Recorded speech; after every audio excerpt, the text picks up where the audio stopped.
right, guys, we have Colton Lord here, a nurse, Mile 17 podcast. I'm going to say influencer out here. Gosh. Colton, let us know a little bit about yourself and we'll go into everything else. First off, again, thanks for having me. This is such an honor. I'm so thankful to be here. But yeah, my name's Colton. I am a podcast host of Mile 17.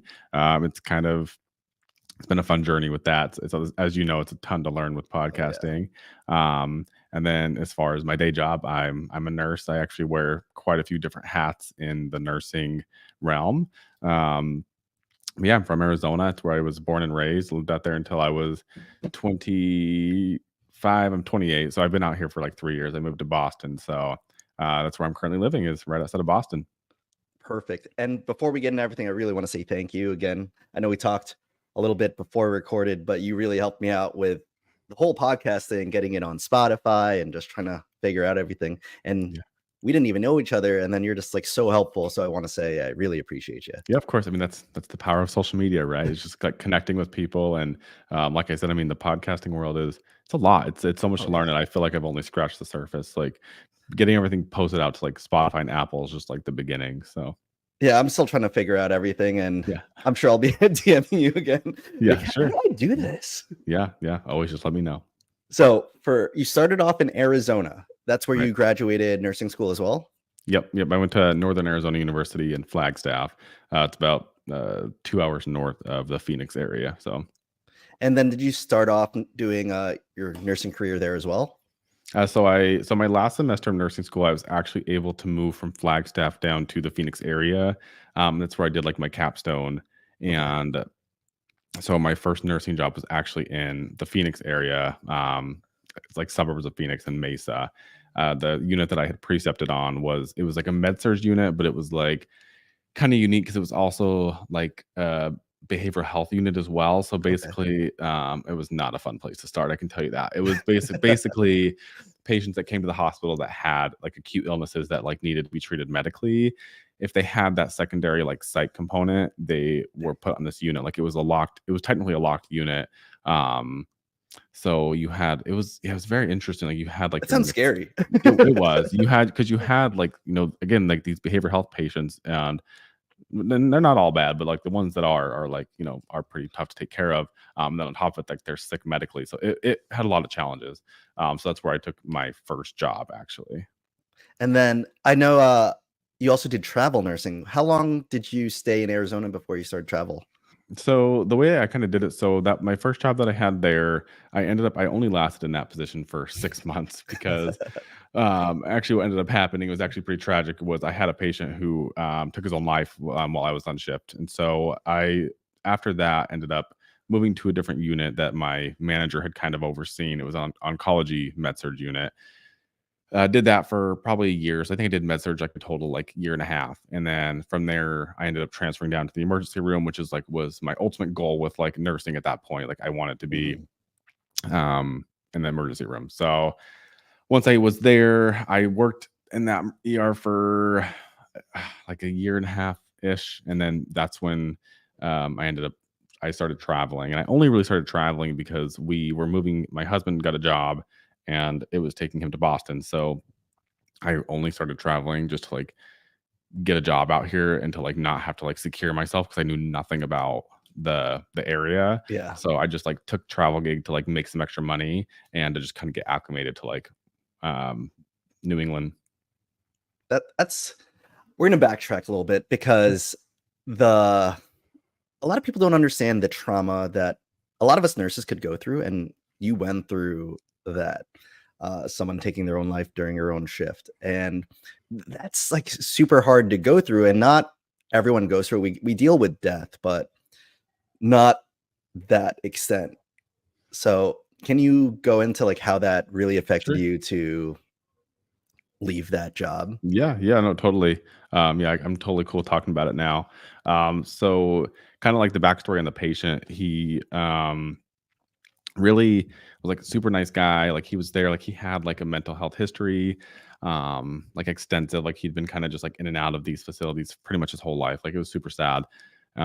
Just kind of goes to show like our mental health system here in America is just not great anyways. But For sure. basically the doctors kind of thought he was just kind of malingering and we're ready to kind of get him out. So we discharged him, and he was supposed to be taking like a cab or something, or his case manager was supposed to pick him up. Ended up ordering him a cab, and the cab he went out to the cab and was like, "Oh, like I don't, I have to go to the parking garage." He went out and like he jumped off the parking garage, and that was, they called us because he had his hospital band on. So like I went out there and I saw everything, like EMS on scene, like doing compressions, and like I was a new nurse, like 6 months in, like I was like, "What the hell? Like, did I get myself into?" So just like I thought I'd be okay to go back, but honestly, like thankfully my manager had those 2 units, and so she's like, just come to the sister unit, like just kind of get a break from that unit and see how you do. And once I got to that oncology unit, I was like, this is just more like I just need this. Like it was much more chill. I mean, the patients were sick, but they weren't like, I didn't have to deal with like the behavioral health component on top of it for the most part. So that was how that decision kind of happened and why I ended up transferring. That's a wild story. I remember listening to that on your podcast, and I was like, I don't even know how I would feel, because like you saw it, like you probably helped discharge this patient, and then next thing you know, EMS outside. And I always wonder, because I was talking with other people, like it's not really a healthcare system, is it? It's like more like a sick care system. We just treat you enough to get you out the door. And like what you're talking about, maybe the case manager was supposed to pick this person up, but when they saw that that person wasn't there, maybe they felt some sort of way, like no one cares about me. And then it goes into that downward spiral. And right. And it's like that's the thing that's so terrible about it. It's like it's to no one's fault, really. Like I never blamed the doctors. Like I think for like initially, I think I blamed myself a little bit. I mean, I don't at this point. And then the case manager, like I can't even imagine the caseload they have. Like, and it's just like the patient didn't have the resources, like didn't really have like family or friends in the area to kind of help out either. So it just was like the perfect storm. And honestly, like maybe like 6 months or so ago, I had like one of the social workers that I worked with at that hospital actually reached out to me and was like, craziest story. Like, basically she had ran into that patient's family member, and somehow the patient got brought up, and that family member just was like, please, anybody that that was taking care of this patient, like, please just let them know that like they did the best they could. Like this would have happened regardless. And it was honestly like that, just like it still gives me goosebumps because it's just crazy, like the fact that she even said that, and like that she ran into somebody that just happened to be working at that hospital at that time. Oh, for sure. Small world, and then the interconnection of everything, and then it just a wild time. But let's go into non sad moments here. So you and your husband got a job in Boston, and that's why you decided to do travel. Like what year was that? That was 2021. November of 2021 was my first travel contract. So like tail end COVID-ish. Oh, I don't know. Is it? Everything like blends all into one. I know. And the only reason that I can even put that on the timeline is because I remember like the contracts were still like really, really good. So like we were still it was like during another peak of COVID. Like it was pretty bad. And I actually was at Rhode Island Hospital. That was my first contract. And if anybody's ever been there, like that place is mad. It's a madhouse. Is it like a community hospital that just no, it's the only trauma center in Rhode Island, which granted, Rhode Island is not big, but like you would be shocked at the things that go. Like I always thought, because I again didn't know anything about New England, that Rhode Island was like this cute, quaint little like place. And they have places like that. They have places like that in Rhode Island. Like, but no, Providence and Rhode Island Hospital, those nurses are like badass nurses. Like the things that they deal with it's crazy. So that's where I went first. And you're an ER nurse, you said? Yeah. All my travel's been ER. I've done a few different specialties, but ER is my main specialty. Is that what you're continually doing right now? Yes, kind of. So I've been after I had finished in Rhode Island, I actually took a staff job in the surgical ICU at Boston Medical Center. Really didn't like the ICU, so I went back to the ER. Local traveling around Boston. That's what I had been doing for the last like 18 months. And I just actually ended that contract, and I'm going per diem in that Oh, hospital. congrats. And thank you. And I actually took like a more of like a administrative, like office style nursing job as like a part-time gig. So I don't have anything full time. I have multiple jobs that I can kind of make my own schedule was like my goal. That's awesome because a lot of people that I interview, for some reason, they just love ICU nursing. I'm like, It's it's not not for for me. everybody. It's not for me. And I think I knew that. I had the idea, I think that every nurse gets at some point of like, oh, I'm gonna go to CRNA school. Mhm. And I yeah, I just when I got there, I was like, man, I knew I wasn't gonna like it. I think because I didn't like working inpatient before. So going from the ER back to inpatient, it's just such a different style of nursing. And Mhm. if it doesn't fit your personality, it just doesn't. Um, so yeah, then I have another job as well. I do like IVs at kind of like a med spa in South Boston. And that's like my fun job. So That sounds fun. Like it is fun. I've been seeing a lot of like IV med spa type stuff popping up. I know one of my coworkers was like started a business with it, and they're like, Mhm. it's just fun. You're just popping in little peripherals and giving Yeah. IV bags. Is that what you're doing? Yeah, so we have this one that I work at. I did it in Phoenix too. It was all mobile, so we just like went around. We had a ton of like bachelorette parties and stuff in Scottsdale. We do, and that was I actually made like really good money doing it there. Here in Boston, it's a little bit different. We're in a clinic like kind of thing, so Mhm. it's usually just me. I'm like the only nurse there at one at a time. But yeah, it's just people come in and like they're hungover, they're traveling. Some people do it for different health reasons, but we do a lot of like hangover IVs. It's Yeah, just like need that it's like banana bag real quick. yeah, it's a banana bag, it's B vitamins, we have, like, B12 shots we can give, we have a sauna and a cold plunge, um, and there's just, like, a bunch of different, like, packages you can do. That's pretty cool. Like, is that like the most fun one that you do? Yeah, it's fun because it's just easy, like, the people coming in there are, like, mostly healthy and just, like, there for, like, to get just, like, a little boost of energy, and, like, most of their veins are, like, it's like you can do it with your eyes closed, so, yeah, it's just an easy gig. And they actually like want your help. They're like They want they're there to see you. That's like that you literally hit it, like, that's the biggest thing, and I think that's where I've burnt out a lot in the emergency Oh, department is, like, people I've learned most people don't even want the help, so, yes, the ones coming into, like, the IV shop, like, they want to be healthy, they want something even if they've drank themselves, almost to death the night before, like, they want something, like, they're there for, like, to get themselves hydrated. that's really cool. And then we were talking about it a little bit off recording. So where do you work with your coworkers that do that nurse daddy speech? Oh, yes, the nurse daddies. So that's I won't give away the exact location of where we work because we're trying to keep that like not public. People might But just like get yeah, admitted just to see you guys. yes. Well, we and if you, I mean, if you look, I'm sure people can figure it out because we've had many comments. They're like, "Oh my god, we know this hospital," and we deleted some videos that had showed anything to do with the hospital because we don't want to like be like affiliated with it. But obviously, like we're in Boston, I work with them in the emergency department, so That's like a really chill place because that looks really chill because it looks like all your coworkers are really cool with you guys doing this like yeah. on the downtime and all that. Even like the director had come down one day and was like, "Did you guys make any content yet today?" Because at first we were like, "Oh Oh my god, shoot. I was like, we're gonna get in trouble. Like we didn't expect this to like blow up." And I was like, "What kind of trouble are we getting ourselves into? Like we're making content at work." But we try to do it's very quick and we try to do it like when we're like kind of like on breaks, so it's not like interfering with anything. Oh yeah, for sure. Like Yeah. that's something that scares me too. Like whenever, even if I'm like at work, super downtime or on my break, and I'll just do like a quick like static video of me just like charting or something. Yeah. I get so scared that like management's gonna be like, I "What are you know. doing?" And let's Yeah. send it to the higher ups, or you're gonna get fired I know. or something like I know. that.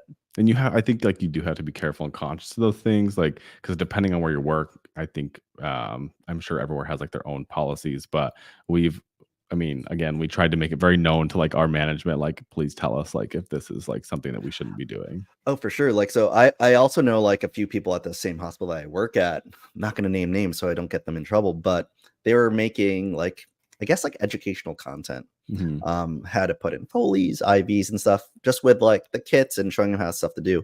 And this is like their own money that they bought these kits. It's not like the hospital stuff, Okay.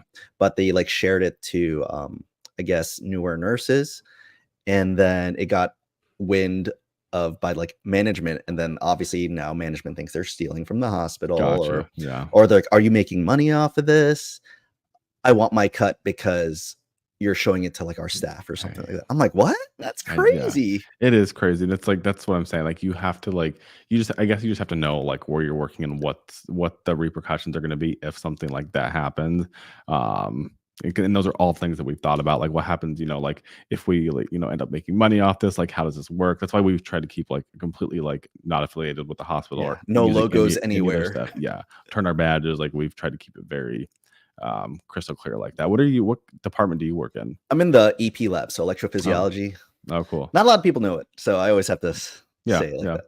But I Nice. feel like ER nurses know because they're like, oh, a rhythm's happening. Let me call Yeah, yeah. EP or cath. Yeah, no, I know. That's is that what you've done like most of your career? Yeah, now that dang, how long has it been? 12 years? Like 8 of the years are in here just because it's like I won't say it's soft nursing, it's just a lot better than floor Yeah. nursing. It's It's floor nursing it's tough. Yeah. It's tough. Yeah. I don't know how people do it forever. That's what I've been saying too. Like I visited some like my old floor, and then I still see people that are there like 30 years. I'm like, how are you doing this? Yeah. I keep saying like that will not be me. You will not catch me here like that long. Like it's just Like, I don't know. I mean, bless them because somebody's got to do it. And I don't know. It's hard work, and I feel like it just takes a toll. And I'm oh yeah, trying to like get to a point where like I really prioritize like my health over like yes. those things. That's like my main focus because I see, and it's not all, but I see so many like nurses, like senior nurses, and like they're just not in good health. And it's because like they've been run like ragged their whole lives doing this job of taking care of other people that they've totally neglected themselves. And again, it's not all, but I just look at it and I'm like, I can't. Yeah, isn't that crazy? Like well, even in my own department, there are older nurses, been here 20, 30 years, and now it's getting close to retirement, but now they're like getting their hips done, Mhm. their knees done. Anything to keep them hopefully active in retirement. But it's like if you didn't it's like you're not taking care of yourself throughout the whole lifespan of your career. You're taking care of other people, but if you're not taking care of yourself, Right. how are you going to really enjoy life and then Anything. life after work? Right. And that literally has been my focus is like if you accumulate all this stuff and this wealth and this yeah, you worked your ass off to like have all this money at your retirement, but you're not Mhm. healthy enough to enjoy like the fruits of your labor, then like what was the point? And for some people, like I can understand because like some people like have a focus of like their kids, like your dad, Mhm. you understand, like I'm sure you would do almost anything for your children. And like I don't have kids, I don't plan on having kids. So like I can see how people like that's the focus of their life and that's why that they do what they do. For me, it's just so different because I'm not going to have that to like pass on to. Mhm. So I can kind of just like have myself as like the main focus. But I think that everybody, even if you have kids, like I think it's important to still focus on yourself because Oh, again, if 100%. you're doing all this for your kids, but then you get there and you don't have health, then really like what are you giving them? So it's like you have to decide like what's priority for you. No, 100%. I agree with you because when my kids are 3 and 2, but I've 100% like let myself go. I used to be a very fit person, and now like I got kind of like a double chin here going, a little dad Yeah. bod. Um, but it came into more realization where I'm like, my kids are running around a lot. I need to be able to keep up with these guys until forever, hopefully. Right. And if I'm not cardiovascularly healthy, or like, yeah, I could lift all I want, like I can pick them up, but if they're running around and I have to chase them and I'm out of breath, that's not a Right. good look for me. So Right. that's like something that I've been trying to hone in on, trying to be better with my diet. But us Filipinos like Yeah. our salty Yeah. food and fatty food. Yes. Well, I mean, and if your kids decide to have kids one day, like I'm sure you want to be able to keep up with them. Oh Like yeah, for sure. it's just I feel like having like that goal of longevity in life, regardless of if there's, kids as your motivation or not, is just like it's so important. I'm so passionate about it, which again is what I'm like really trying to focus on.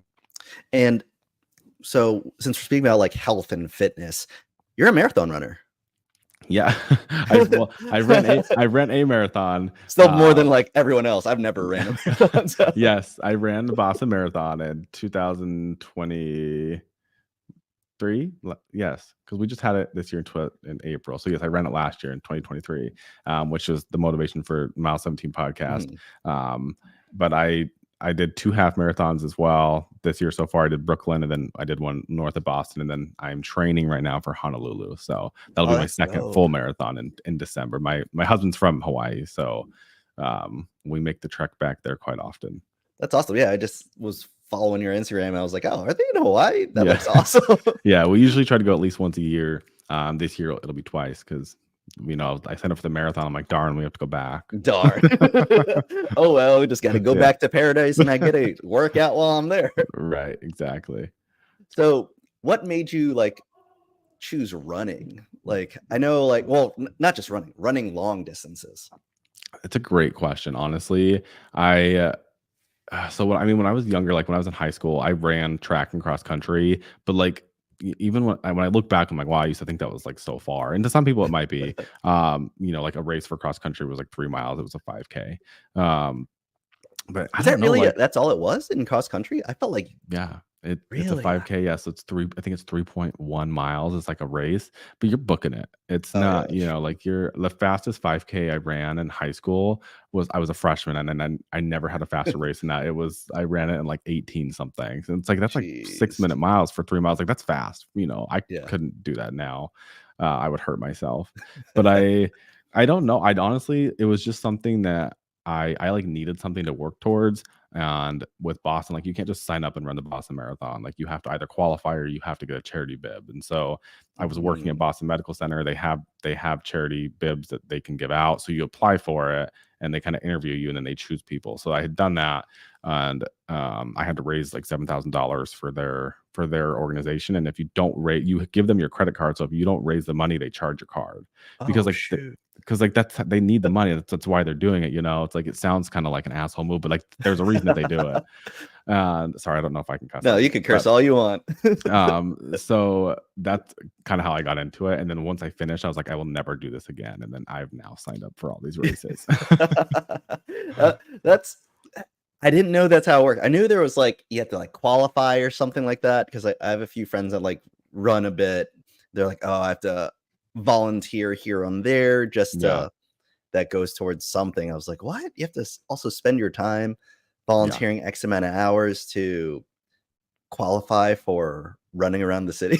Yeah, I know. It sounds so silly, and honestly, people are always like, "Why? Like, why would you choose to do that? What is the point of like running that far? It sounds miserable." And it's like for me, it's like it's not like when I ran the marathon, like I was not like, "Wow, this is the most amazing thing in my entire life." Like for me, it was more like it was like the challenge of being able to overcome that was like what was like so inspiring to me. Like during the whole race. And like Boston is such a like it's an amazing event. Like the New York City Marathon, I'm sure is like just as amazing, but like the people and the emotion, like there were so many times where I was like literally just about to cry just running, and it's just because like you just feel all that energy. And then like that's like again that's where I got like the inspiration of my Mhm. podcast, is because like you just I just like you when you're going through those things, like when you can just prove to yourself that you have what it takes to push your body a little bit further, even though you didn't think you could do it. And then once you prove to yourself that you can, like it just unlocks like a next level for you to be like, okay, now like I did prove to myself that I can do that. And maybe this thing that I never thought I could do, I can now go back and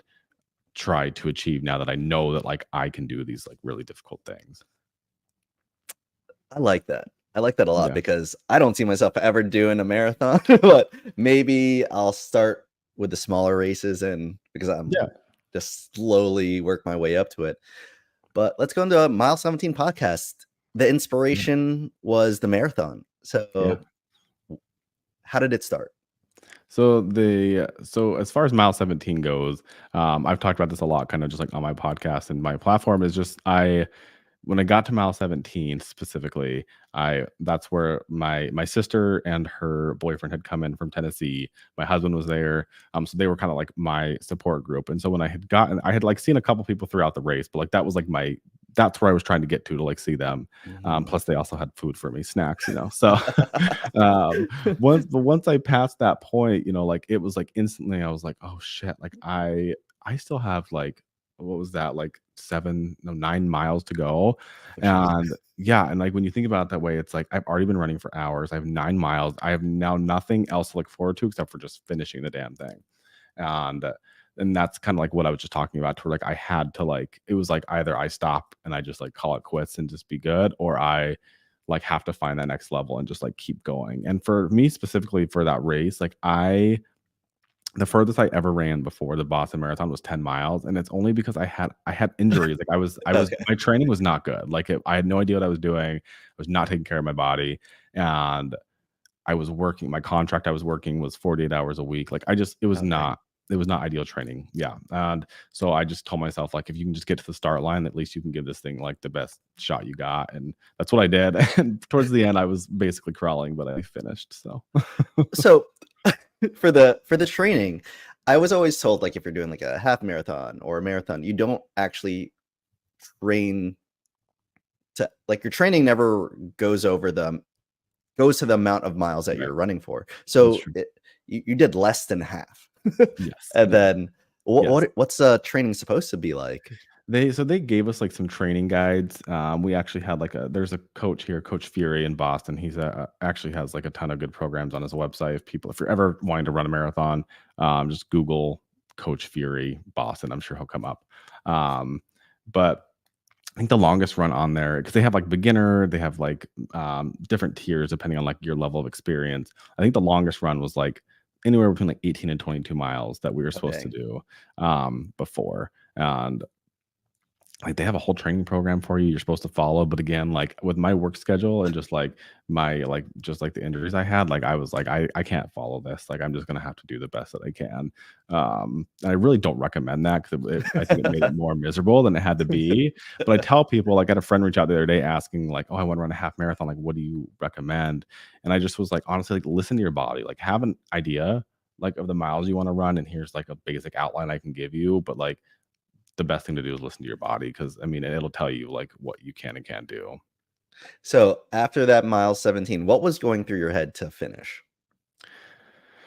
I honestly, I just what was going through my head was just like if you don't finish this, you're gonna be so disappointed in yourself. And like each for me, it was just like each step, it was like find something that's like bigger than you as to why you want to finish this. And like, for me, it was things like, you know, remember like the Boston Marathon bombing, all these Mhm. people that like, had, got injured from this and like just have like a bigger purpose. Or you see somebody going by you that's like, there was like 70-plus-year-old people passing me. And it's like, like it humbles you. You're like, Oh, these yeah. people are out here doing this at 70. Like I can do this. Or like the kid that's on the side, like watching and cheering you on, like just like do it for all these people. And like, that's really like what I tried to keep at like the front of my mind.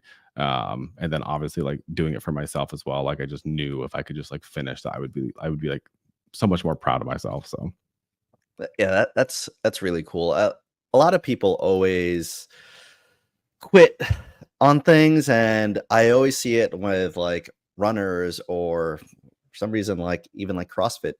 mhm. You do CrossFit too, right? I do, yeah. So Yeah. like with people that do CrossFit, I used to do it as well. Like there's like an extra step that you could take that makes you a little bit better every time Yes. because there's always a Exactly. little point where you're just like, fuck, this Yeah. hurts. Exactly. It's like, Yeah. do I finish it? Like, do I finish or do I just be like, I'm good for the day and Right. throw up in the corner and then go home? Right.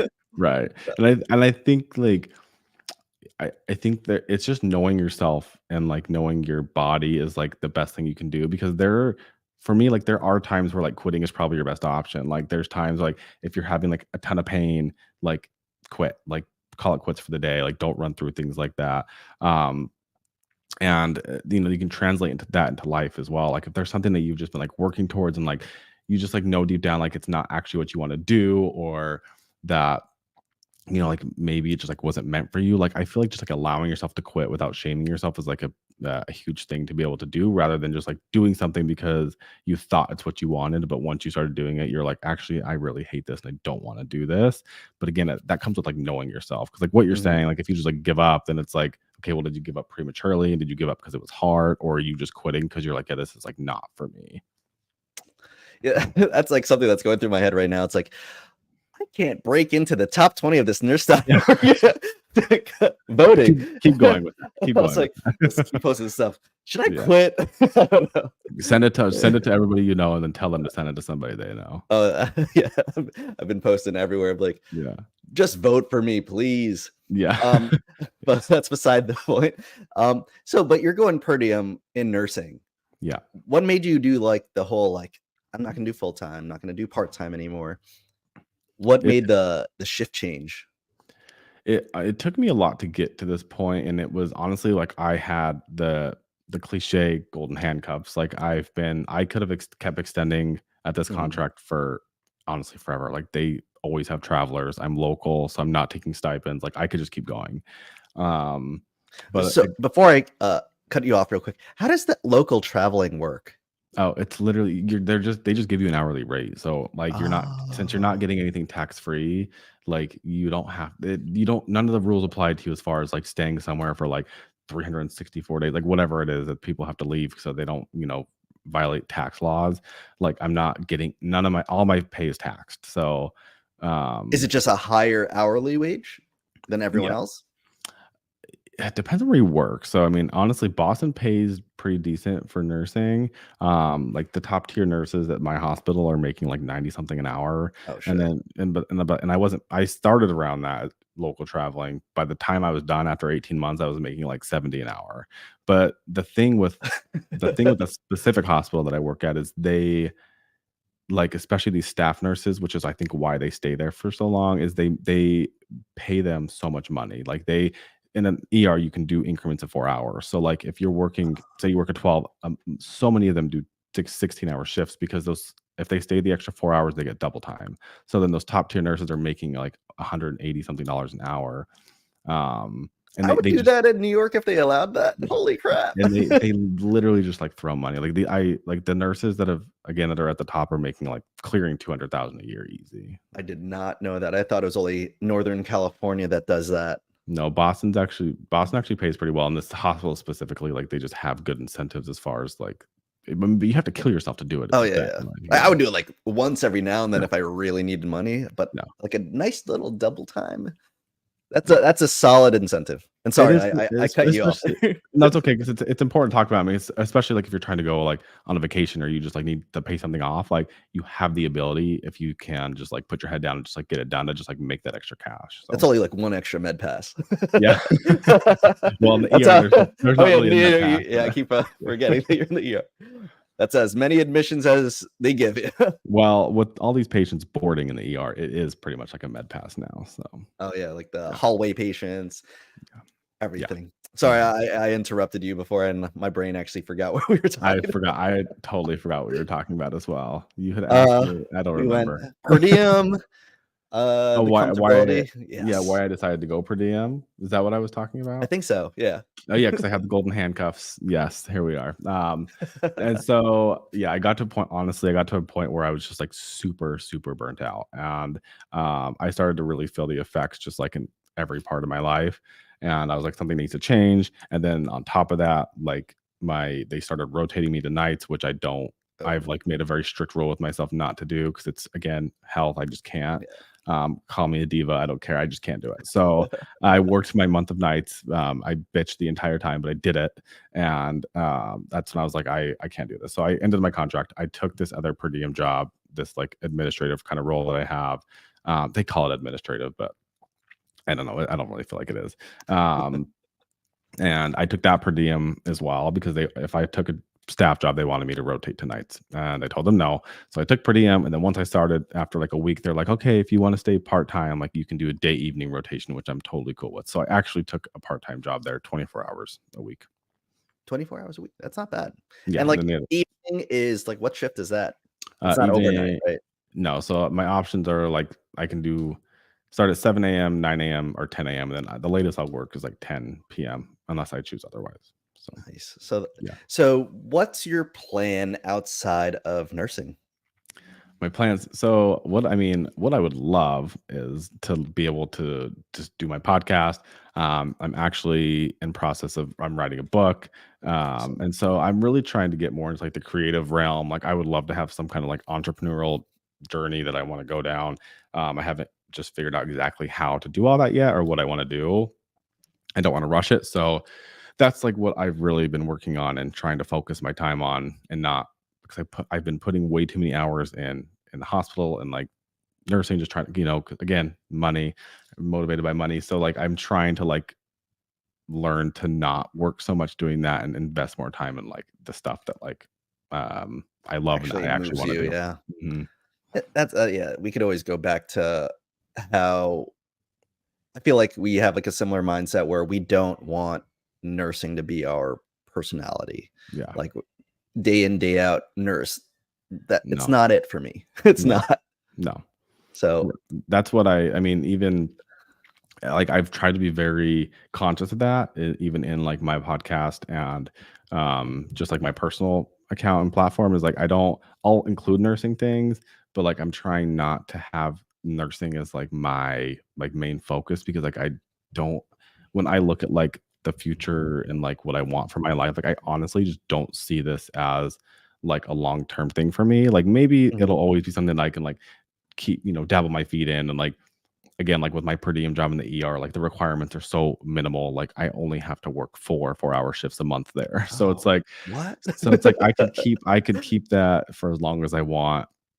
And there's somebody that I follow on Instagram and she said something that like really stuck with me that was like, nursing is my plan B. And it's like that's kind of like how I'm trying to be is like I am thankful and grateful for everything that this has given me. And that I at the end of the day, like I know that I always do kind of have a job if something Oh, happens yeah. with the economy or like just like as with COVID. I mean, like obviously, like with all the stuff with like AI and everything, like nursing is something that like you can't necessarily like take away at the Yes. bedside, and so it's kind of like I guess like a security blanket, if you will. Um, and I'm grateful for like all the experiences I've had, and I feel like there's a reason that I went down this path. I just don't feel like it's like my forever journey. Oh, I agree with you 100%. Like, I love that whoever you spoke to is like nursing is your plan B. Nursing like could be the side hustle because it's so stable and you could always get a job. So if you really needed money, you're like, Right. okay, I'll pick up a shift here or there or whatever. And then using those extra time to do the things you love or things you might love doing, Right. at least trying other things with like those days off instead of being like, oh, since I'm doing nothing at home, I'm gonna pick up like a million extra shifts just because I know money comes along with it. But then what Right. does that really give you? Right. You'll probably end up hating your job. And Exactly, and that's what that's I exactly where I've gotten to, and that's what a lot of people do is just, like, they're like, "Yeah, like, I have this extra time, like, if I have nothing to do otherwise, like, I might as well work and make money," and which is great and fine, I think, for, like, a period of time if that's what you need to do. I just finally, yes, got to that point where I was like, "What else can I be doing, like, with oh, my yeah. time?" And I feel like just having some kind of creative outlet, like the podcasting and writing and all these things, it's been so helpful for me just like personally to just like kind of be like, oh, like maybe there is something else like out there for me. And like I think for especially when you become a new nurse, like you literally tie your identity to being a nurse. And it's like then it becomes the unraveling of that to be like, this is not me. Like there's so Yes. much more to me than just like being a nurse. Like it's just something that I do. I literally just recorded an episode of my podcast earlier today talking about that, like how it's like not wrapping your identity up and your worth up and being a nurse because you're just all you're doing is like putting so much of yourself out to other Mhm. people, which is great and fine, and like there's aspects of it that like I really do love. There's parts of the emergency department that like I love doing, but for the most part, like it's just so much bullshit and nonsense and like Yes. and nobody like you don't see unless you're there, like you just don't know. Like I try to like tell like my husband or like my parents and they just kind of look at me with this blank stare. Like I'll come home and like tell my husband something that happened and he just is like, what? Like it's like yeah, I don't know. I can't, and I really got started getting to that point too, like I don't know what it was, but when I moved out here, I think, I didn't really start like embracing my sexuality till I moved out to Boston. So I don't know if it's just like the way I carry myself, my mannerisms, like I don't know. But patients out here so much more started like, just like saying such derogatory things to me. Like I've had people, Mhm. literally people like that I've discharged, like walk out and spit on me and call me a faggot on the way out the door. Like, and it's like those after those things start to happen, someone you're like, what am I doing? Like, why? Yeah. Like The why? fuck? Yeah, and the thing is, like, what anybody gonna do? Like, the hospital's not gonna do anything, like, security escorted them out, but, like, What what can that's you all they do? do. What Yeah. can you do? Like, yeah, I'm sorry you had to go through that, and yeah, it's a June, happy Pride Month, but yeah, thanks, thanks. I but don't I don't yeah, I try not to, like I try not to take those things, like, personally from the patients because 'cause I'm like, "Whatever," like, they're obviously going through something much worse than me, and, like, it's not personal to me, and I get that, but it's still, like, when people, like like people are just saying those things they know they're trying to get underneath your skin. And that's people's first, whenever they're trying to get to me, like that's their first dig is like, if you faggot, and it's like, okay, like, thank you. Like, yeah. When did you first come out? So actually my husband, I mean, he's the first guy I ever actually like dated. And that was in 2000. I was 24, so 4 or 5 years ago. Yeah, it took me quite a while to actually get to that point. Yeah, how was the process of doing that? Like, scared, stuff like that? Sorry if we're Yeah, going into it. Are you okay with yeah. going into Totally. Yeah, it was scary. It was I mean, when you think about it, for you've lived one way for 24 years. It's a long time. Um, to have something like that's like this impactful to like tell the world. Mhm. Um, and I pretty much what had happened, I always dated women. I had a girlfriend after college, and I had known her since I was like 12. We hadn't been dating that long, but I always thought like I was gonna marry her and that was just gonna be kind of like my life's plan. But thankfully, I mean, she ended up breaking up with me, and so it just kind of like gave me the opportunity to explore myself and who I am. And I ended up meeting Kai, my husband, and kept him a secret for a while until he was no longer okay with it. And I was like, all right, fine. When I started going on trips with people that he wasn't allowed to come because nobody knew about him, he was like, you got to tell somebody. So like I went on a vacation to Cabo with some friends, and I had to leave him back, because nobody knew about him.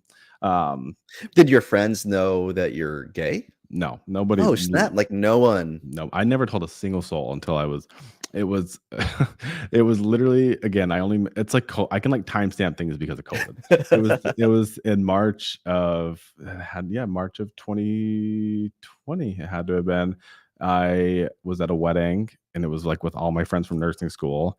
It was literally the last event that took place until the world shut down. But after the wedding, I mean, we were just drunk, and me and two of my friends, and we were just like talking and got super emotional. We all just like spilled these dark secrets we probably shouldn't have, and it ended up coming out. And that's when I like started to be like, okay, well, now I've told people, so like I can't. It's not just my secret anymore. I literally nobody, like my sister didn't know, like nobody. Um, and so from then I kind of like started like I kind of started like talking to guys and like kind of like dating them a little bit. But again, Kai was like the first one that I ever actually was like my boyfriend. Mhm. And then yeah, once that we were together for a little bit, and then I ended up just kind of telling everybody, and here we are. And it's been a journey. It's not like it was like I told everybody and like it was like rainbows and butterflies. Like it's still like even today, like I still have a lot that I unpack and like just trying to get over. And excuse me if I'm ignorant on stuff. No. Um, when you first started, were you like, "I think I'm gay," or, like, you knew? I think I've been asked this a lot. I think subconsciously I always knew. Like they're obviously like, when you're growing up, and especially like when you're going through puberty and all these hormones are going, like the feelings that you're having. But I just was in such denial, and I like suppressed these things so deep inside of me that like I think that I actually convinced myself that I wasn't. Okay. And I think some people like I said, like I dated women, and I try to like I look back on these times, and it's like it's not that I was not attracted to them. I mean, I had full relationships, like I was able to like have sex with them. Like it wasn't like this thing that I was like unable to do, and like I wasn't miserable. Like I loved them for who they were and all that. It just was like I never had given myself the opportunity to actually date a guy. So I didn't actually know. It was just like these feelings that I had Mm. had, or like this attraction. So once I started dating guys, like I was like, oh, like yeah, like I'm gay. Like I don't. This is like obviously like it's a no brainer. And yeah, so that's kind of how all that went down. And then so just tying that back into the nursing thing, like, you're going through people being super rude to you, like, why do you think that is? Like, especially, like, I don't get why people just gotta be so rude about it. Because like, It's yeah. similar thing, like, I have, like, obviously very open coworkers, and same thing, like, a lot of patients just give them so much shit, and then Mhm. they'll be, "Hey, Brian, can you take over this patient for me because they're just being assholes. Yeah. I'm like, and then It's my first question is like, what do you do? Like, I go to patient like, why? Why are you doing that to them? yeah. It's just because it's a dig that they know that it's good that they can get to people, and it's like that's I don't know, like, obviously, it's a huge social issue, like, same with, like, depending on, like, the color of your skin, like, you'll hear people say, like, mean comments to you and derogatory Oh terms, yeah, and it's just, like, it's because that's what people it's like that's like what's on the surface of us is like our skin and our sexuality and how we carry ourselves, and it's like that's just like something that they know that they can like get at you and get some kind of response from you, I guess is like what they're looking for.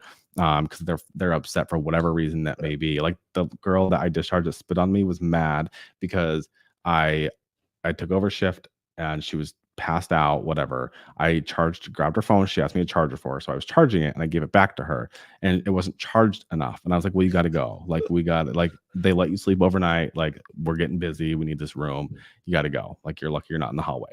And so she got pissed because her phone wasn't charged enough. And that was her response. what? And it's just like, and again, it's like, what do you like?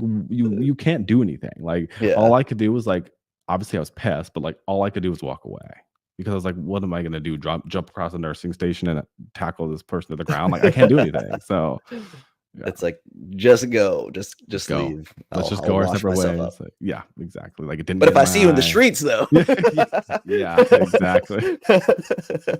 without my badge, something might happen. Yes, exactly. You better run far from here when I get off work. But don't forget, I run marathons, so I can catch you. Right. I'll give you a head start. But yeah, that's such a it's such a I hate that happens. Like Yeah. it happens to a lot of people. Like I've seen it, and then obviously for me, straight male, but I'm a nurse. So Right. then the first rude patient that has to just be, hey, why are you in this? Are you Yeah. gay? I'm like, no, man, I'm Filipino. This is what we Yeah. do. Like I don't Right. know what to tell you. This is Right. what we're told to do. Exactly. It's like, no, but it's like, what does it matter? Like, if I am or if I'm not, and like, what is the point? Like, especially like in today, it's like, when I first started nursing, I tried to be like, oh, it's like a generational thing. But I'm like, okay, these people, even if it's generational, like they now know, like this has all been around long enough. Like Oh men yeah. have been doing this job, women have been doctors for long enough now. It's like we should all like it shouldn't even be a question. And like, who fucking cares? Yeah, Like, who the fuck yeah, cares, yeah, dude? yeah. Speaking about that, I totally irrelevant to you, but have you seen like all the stuff about like who's that nurse saying about like Nurse John is Yes, I've he I've has a wife seen. or Yeah, yeah. like thoughts on it? I don't know, like, I wouldn't know probably even enough to talk about, but I have Yeah. seen, like, the drama about Nurse John having a wife and, like, him queer baiting, like, I don't know. I don't again, I haven't, like, looked too far into it to, like, know enough to, like, have an opinion. I just think Yeah, me too. people on the I internet need to chill out is what I think. That's what I think too. Like I hardly ever open up TikTok. I'm usually just Right. on Instagram, and then since I follow a lot of like nurses, that's like the first thing that kept popping up on my TikTok. I was like, oh, okay, he has a wife. Cool. I guess Yeah. just keeps Yeah. I was like, Right. I thought he was gay, but if Same, he's and not, it's if he's yeah. not, okay. Right, and it's like that was the thing is like, okay, if you're surprised by it, like, okay, fine. Like we all have judgments, like that's human nature. Like as soon as you see somebody, you're judging just based on what you see, good or bad. But it's like, oh, he has a wife, like that's great. So, again, like that's kind of how the internet works, and especially with him, like he's putting on like a character. So it's like he may just be acting that way because Oh like yeah, he's seen like all that the attention he was getting, and obviously he's built this like massive brand, and massive. he probably will never have to touch a patient again in his life. But I I just don't understand why people have to have like such like opinions on everything, and even like anything that I've posted. Like I've noticed it more on the Nurse Daddies thing because like we have a lot more traffic on there.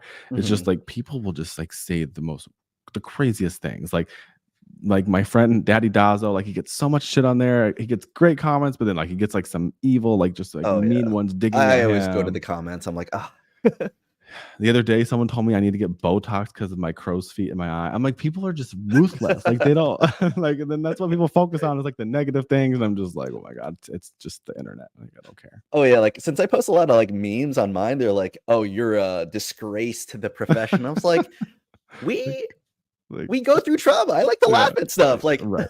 It's my coping mechanism. And I'm just sharing it with you. yes. Like if you don't have to comment, you don't have to like it. But Right. I'm sure there's a lot of people that find this hilarious. Exactly. And that's the thing is like if you don't like something, like and I try to get to that point, like everything I post or the things I post is not for everyone, and that's okay. If you don't like it, just keep moving. Like just don't That's it. comment. Like why are you That's wasting your time? it. I don't get it. But people gonna people, and then Exactly. man, I could talk about that all day Yeah. because it's either like the super old people or just very politically Yes. Yeah. moved people Yes. Exactly. that I'm just like, man, I like hearing everyone's opinions. I know. And with this, like, oh my god, with like the upcoming election, I'm like, I just want to like disappear. I don't even want to see all the stuff that's gonna be Oh, going it's gonna be around. wild because there's It's only 2 people that we can vote for, it's gonna and be none of them wild. are good. It's just a repeat of last time. It's a rematch. Yeah, It's gonna be wild. Fun times. oh man. So we're going on close to an hour here. Colton, if anyone had any questions to you regarding, let's go into a few things. Nursing, what advice could you give them? Advice for nursing. If I was to give like a brand new nurse like advice, it would be to trust yourself and do what feels best for you in your career and not to like pigeonhole yourself into a certain specialty, or if you Mhm. get somewhere and you feel like you don't like it, go somewhere else. Like there's a million different avenues. It's the beauty of nursing. You don't have to work at the bedside. You don't have to want to be a nurse practitioner. You don't have to want to go to CRNA school. You don't like there's just like so many things you can do. Um, so that I think that would be like my best advice to nurses. To trust yourself and do what you want. And then it could pretty much tie that into the next question. So I know there's a lot of people out there that aren't comfortable with their sexuality yet. Mhm. What advice would you give someone that is contemplating coming out or trying to Yeah, figure themselves out? it's a great question. I think the first thing that I would do is to confide in somebody that I trust deeply sooner than I did. Um, I knew that I had like great friends and people that I could trust. I was just so worried about what it was going to do to um just like my image and just like, like I grew up in a very like small conservative community.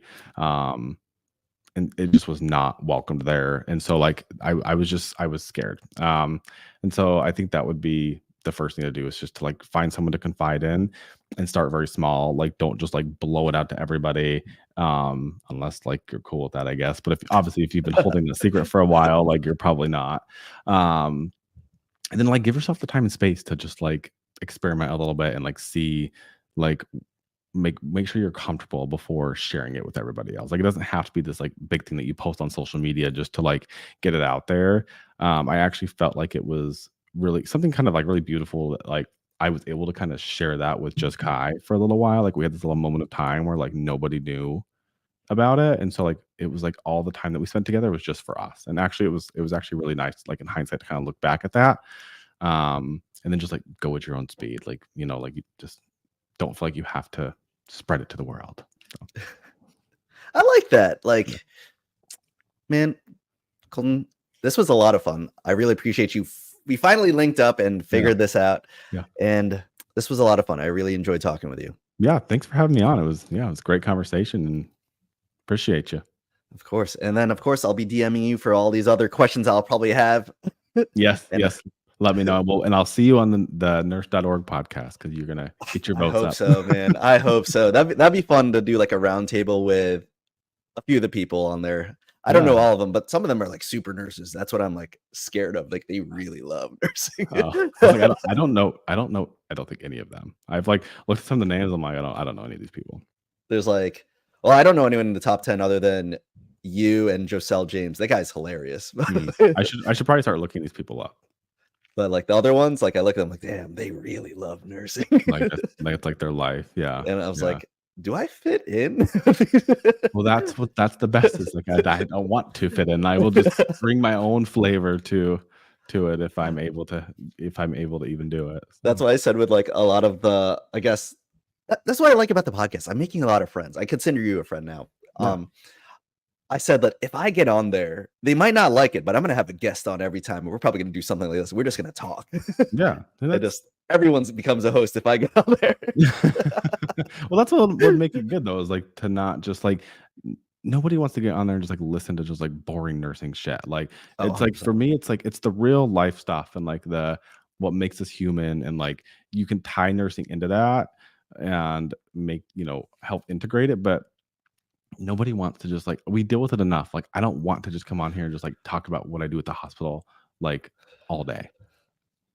I agree 100%. It's like when I'm driving to work, I don't want to be listening about nursing when I'm about to do nursing. The last thing I would ever do. Like I haven't even listened to like their first season of the podcast. I probably should go back and like look to see like what they were talking about just so I have like kind of an idea. But like no, the only time I would ever listen to anything like that is if I was looking for like something educational, like to Oh, learn more 100%. about like a disease process or something that I was like interested in. But no, you wouldn't catch me. Again, I have no idea how any of this worked. I think I saw you had shared it and I was like, oh, that's cool. So I think that's where I ended up applying from. And then I did not expect honestly at all to like even be in the Top top three. 10. I just was like, okay, You were like number one for a while. yeah, the first week it came out, I was like, wait, what? Like, what? Okay, like that's I saw it. I cool. was like, oh, I know him. I was like, that's at least cool. At least I know one person in the Yeah. top 10. Never in my entire life like ever been like voted into something like that. Like I was not. That's like not me. It's like that's why I'm like this is so random. But again, that's why I think it's like just the traffic from the nurse daddies. I think it's just kind of a little bit of luck. So But that's what it it's is. right. I really do hope you get it because I feel like you have a lot to say, and you have. It would give me, anyone who gets on it, a great platform. Hopefully, we don't get canceled for not loving nursing Yeah. though. Yeah. But that's a whole different story. We'll figure it out when we get there. Yeah. If we do, then oh well. On to greener Oh, pastures. we can, yeah, our plan B of nursing is still plan B. Exactly. That's right. All right, Colton. I don't want to take up more of your busy day. I really appreciate you hanging out with me, man. Yeah, of course. All right. I'll see you later. And I can't wait to watch the full episode. This is great. Have a great weekend. See you, man. Bye. Bye. Bye.